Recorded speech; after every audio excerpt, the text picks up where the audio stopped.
என்ன சட்டியில் ஏற்படுக்க சண்டை அவங்க 2 பேருக்கும்? சரி, செடியில் ஒடிச்சு விட, செடியை ஒடிச்சு விடாங்க.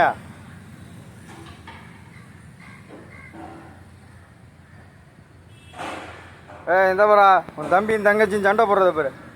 ராஜா கட்டி விடு, விளக்கி விடு, விளக்கி விடு, விளக்கி விடு.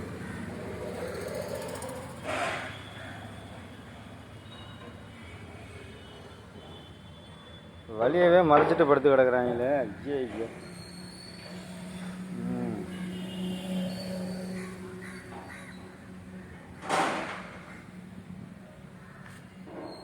என்ன வேணும் உனக்கு? என்ன வேணும்?